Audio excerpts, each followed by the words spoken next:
Hello' everyone, কি খবৰ আপোনালোকৰ? নিশ্চয় সকলো ভালে আছে। আজি আহিছোঁ এখন পোৰা মাছৰ পিটিকালৈ। এইটো হ'ল শ'ল মাছ।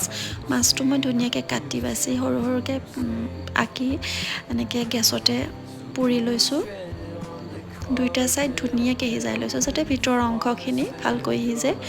আৰু আকৌ এটা বিলাহী, কেইটামান নহৰু, কেইটামান কেঁচা জলকীয়া এনেদৰে মই গেছতে পুৰি লৈছোঁ। আৰু গোটেইখিনি পুৰা হোৱাৰ পিছত এতিয়া ধুনীয়াকৈ বিলাহীৰ বাকলি, নহৰুৰ বাকলি, মাছৰ সকলো কাঁইট, মূৰ চব আঁতৰাই লৈছোঁ যাতে খাওঁতে লাগি নধৰে। আৰু অকণমান নিমখ, মিঠাতেল, আদা অকণমান ৰুকি দিছোঁ যিহেতু আদা পোৰা হোৱা নাই সেইবাবে। আৰু মান ধনিয়া, পিঁয়াজ কাটি লৈছোঁ। এইদৰে বাৰু আপোনালোকে পোৰা মাছৰ পিটিকা খায়নে? খাই চাবচোন। ভিডিঅ'টি চাই কেনে পালে জনাব। আৰু যদি ভাল লাগিছে লাইক কৰিব, কমেণ্ট কৰিব, চেনেলটি ছাবস্ক্ৰাইব কৰিব। শেষলৈকে ভিডিঅ'টি চোৱাৰ বাবে বহুত বহুত ধন্যবাদ।